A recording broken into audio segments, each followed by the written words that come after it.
I still remember the moment she said it, clear as the ringing of a bell in an empty room. It's going to be hard for you without me. And then she walked out. That sentence, casual, almost offhand, landed like a quiet bomb. For the longest time, I believed it meant I was losing something essential. I believed I was losing her dash. And for months, I carried that belief like a sack of rocks, every step weighed down. Only later did I realize something odd. I didn't notice when things began to get easier. I only noticed when they truly got easier, and I didn't even feel guilty about it. Because, ironically, the burden I thought I'd lost her from was actually one I put on myself. My name's Ethan. I live in a suburb of Chicago, typical American car in the driveway, a mid-sized sedan, weekend highs of house projects, cup of coffee every morning before the commute. I used to work in marketing for a mid-sized firm, nothing glamorous, but gave me enough. I followed the Chicago Cubs, went to games when I could. I had plans, routines, the kind of life you see in the background of someone's big, I found myself story. Only mine felt like I was background. When I first met her, let's call her Sarah, it felt like something. Not magic, not fireworks every second kind of thing, but solid. We met at a mutual friend's barbecue in the summer. Backyard, burgers on the grill, beers. I showed up wearing plain jeans and a baseball cap. Yes, Cubs logo. She had a grin that said she knew something I didn't, and when she introduced herself, I felt that little tap. Not the universe, but something prompting to sit up. We started seeing each other. Movie nights, hiking trips, lazy Sundays. Conversations that scanned the surface and dipped beneath just enough. I like how she challenged me. Wanted me to travel.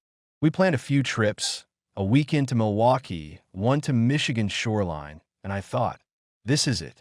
She became the love of my life. At least that's how I felt. I told my friends, I found someone who gets me. My parents met her. They liked her. She was charming, smart, engaging. But somewhere in there, I started noticing little things. Things like, I'd choose movies she liked more than ones I wanted. I'd go along with her schedule, stay home when I preferred going out with buddies, avoid conflict because I thought I'd lose her if I didn't. I thought I was adapting, being a supportive partner. Turns out I was clipping my own wings. One day at the office, I was sitting at my desk, quarterly numbers, coffee stain on the table, when my coworker Jake popped by. Hey man, you okay? You look distant, he said. Jake's been around since college. Knows when I bottle things. I shrugged.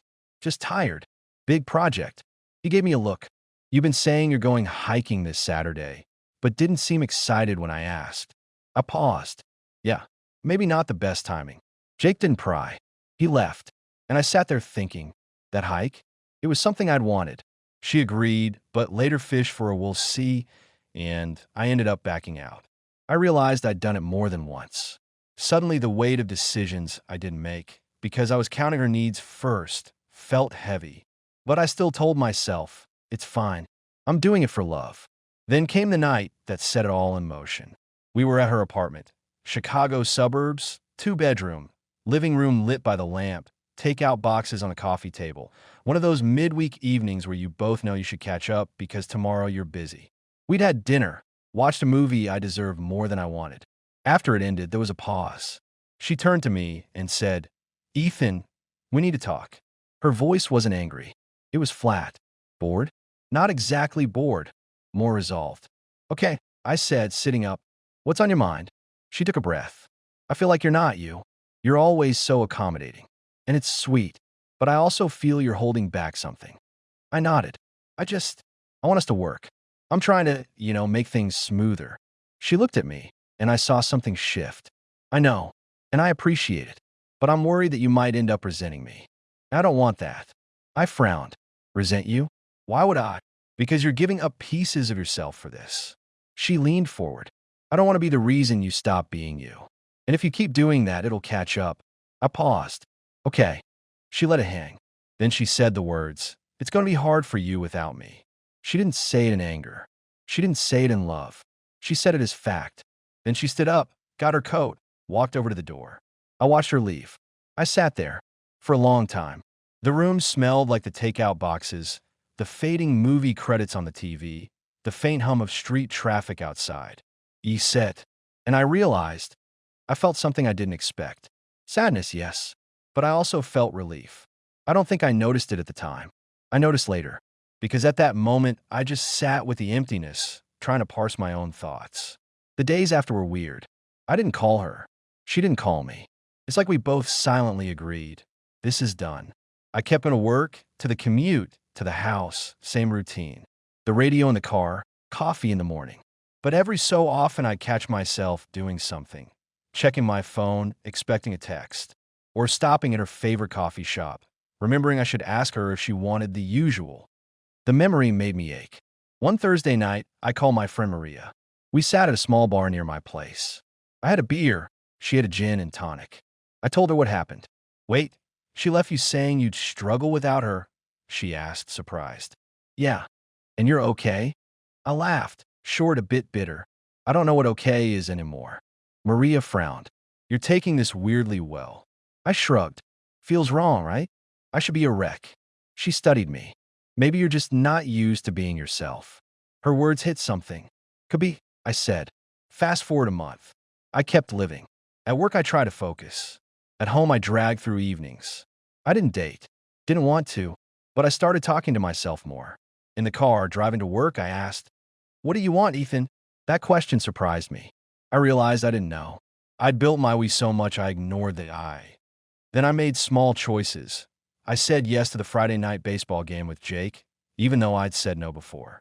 I drove to the stadium downtown. Cubs game. The crowd buzzing. I bought the usual hot dog soda. The first inning, I pulled out my phone and texted Sarah, "Thanks for everything. I hope you do well." I hesitated but sent it. She replied with, "Good luck with everything. I hope you find what you're looking for." That text exchange felt like the closure of a door, softly clicking shut. And then I noticed something odd. My chest, that pressure I'd been carrying, was lighter. I wasn't obsessing about her. I wasn't waiting for her call. I was just watching the game, rooting for the Cubs, laughing with the crowd, chatting with Jake about what inning we were on, whether the pitcher sucked, what beer vendors nearby had better snacks. A month later, I realized I'd started sleeping better. And when I woke up, I didn't immediately think of her. I thought of work, or the week ahead, or the project I was excited about. I felt productive. I felt normal, maybe even good. Then came the moment of recognition. I was driving home late one evening. Office lights dim, the highway mostly empty, radio soft. My mind wandered to all the things I'd changed for her. The movies, the dinners, the postponing plans with friends, the silence when she wanted me to be calm. And I thought, damn, I lost bits of me and didn't even notice when I handed them over. I thought I was giving for love, but really I was trading myself. That realization hit, not in thunder, more like a flicker in a mirror. I looked in the rear view as I pulled into the driveway. The house was quiet. I didn't feel anxious, just present. The payoff started showing up. Work improved. I pitched an idea that the team loved. I cooked dinner 3 nights in a row when I'd usually just grab something. I felt pride in small tasks. One Saturday, I decided to repaint the guest room. Nothing huge.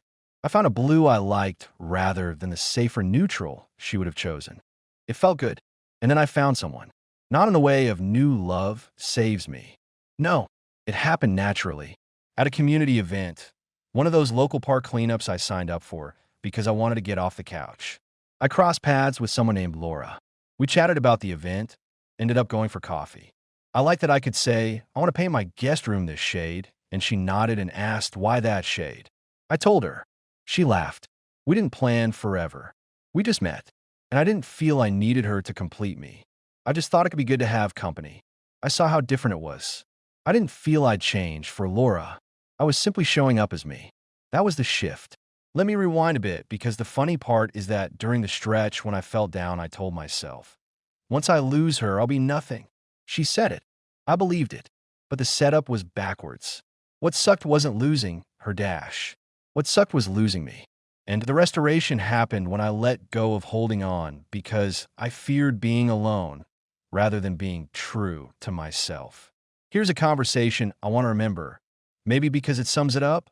I bumped into Sarah at a mutual friend's holiday party 6 months later. I arrived, coat in hand, and there she was, same friend group, same music playing too loud, same awkward mingling. She saw me. I walked over. "Hi, Ethan," she said. "Hi, Sarah." She looked pleasant. "You look good." "Thanks," I said. "You too." We chatted. How work was going, holiday travel, the usual. I told her I'd move the guest room, change the color. She smiled. "I remember we talked about blue or gray." "Yeah." I went bold blue. She laughed. "That's you." I nodded. "I guess it is." Then she said quietly, "I hope you're happy." I paused. "I am." You could say that moment closed a chapter, but the odd thing, when I said that I meant it without artificial cheer, without sarcasm. It was quiet, real. She excused herself. I went back into the party. I didn't feel like I'd won anything. I just felt free. I want to underscore this because I think there's a subtle trap in stories like this. The moment someone leaves, we assume the pain comes from losing them.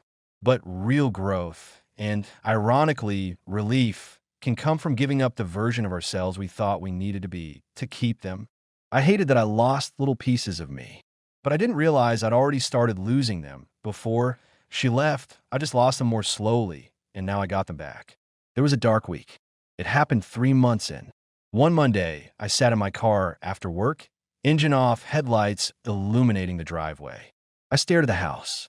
My phone buzzed with a reminder, pick up dry cleaning, the mundane stuff. And I thought, why am I even doing this if I messed up everything anyway?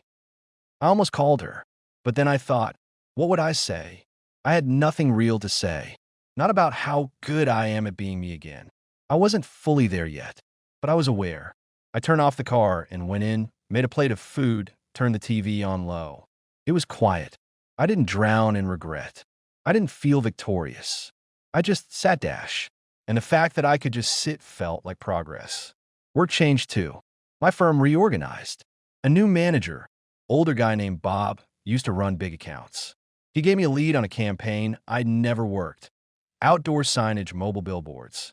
I could have passed, but I said yes. I felt I could. I drafted the plan, ran the numbers, pitched it. At the meeting, Bob nodded. The senior director asked a reasonable question. I answered. It got approved. I felt competent. That night I walked home, ordered pizza, my treat. I didn't text her. I didn't think about texting her. I just sat on the sofa, ate the pizza, watched the game I chose, and felt okay. Maybe even good. What changed inside was simple. I stopped measuring every decision by her reaction. I stopped deferring to her comfort as the guiding star. I started asking, what's comfortable for me, Dash? What makes me visible, even in small ways? And that led to new habits. I picked up the guitar again, dusty corner in the closet. I booked a solo trip to the Colorado Rockies, weekend getaway. Not to flee or find myself in some cliche way, but because I remembered I used to like mountains and the smell of pine and the road humming under tires. The kind of stuff she tolerated but didn't encourage. I booked it. I went. Came back. Felt alive. Then came a Thursday where I realized I was looking forward to weekend plans with friends. Not because she might join if I asked her, but because I wanted something. I drove to the lake, sat by the water, and waited for no one. I read a book. The sun dropped behind trees. I felt still. No anxiety. No, what if she calls? Because she wasn't going to. And I didn't want her to. Not anymore. Eventually, I dipped my toes back into dating. Not because I needed someone to fill a void, but because I wanted companionship. I went out with Laura a few times. Coffee turns into brunch.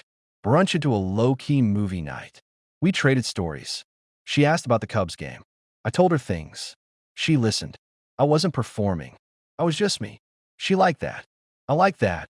I liked that. Here's a late evening Friday scene. We're sitting in her living room, streetlights casting shadows through the blinds. I have a glass of wine.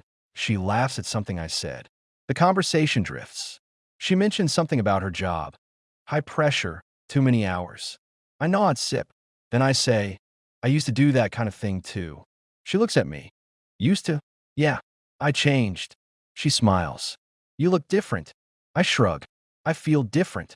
She leans forward. In a good way? Yeah. I pause. Look, nothing's perfect, but I'm not holding myself back anymore. She raises an eyebrow. That's refreshing. I grin. I don't tell her the full backstory in one go.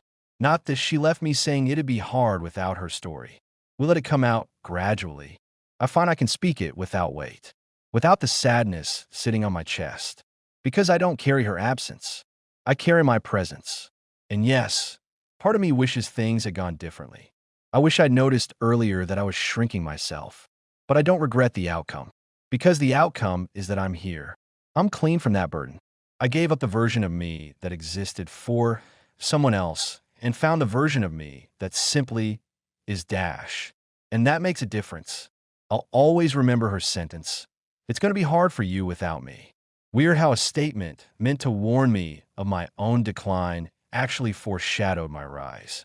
I walked through the door she closed and found another door I hadn't seen. It wasn't glorious. It wasn't loud. It was simple and honest. If you ever find yourself in a similar spot, holding on because you fear what losing them means rather than because staying feels, I'll say this, you might not notice the moment you get lighter. You might not feel the relief immediately. You'll think you should feel broken or lost, but you may not. You may feel just less tired. And that's okay, because sometimes the end of a relationship isn't the end of you. It's the moment you stop editing yourself for someone else's expectations and start showing up as you. And when that happens, when you let go of the grasp, you'll realize the space you made for yourself was exactly what you needed. I still drive that same car. I still cheer for the Cubs. Some Saturdays I sit on the porch, drink coffee, listen to the wind in the trees. And sometimes I smile, thinking of how I used to believe I couldn't live without her, and how now I live with myself freely. That sentence she said remains, but its meaning shifted. It went from, "You'll struggle when I'm gone," to "Look what you found when you didn't have to carry me anymore." And so I tell this story not because I'm unique, but because I'm ordinary. Just a guy who thought his path depended on someone else and discovered it depends on his own 2 feet. Maybe someday I'll tell her, or maybe I'll just keep walking, painting rooms whatever color I like, watching the Cubs, taking road trips, being me. And that's enough.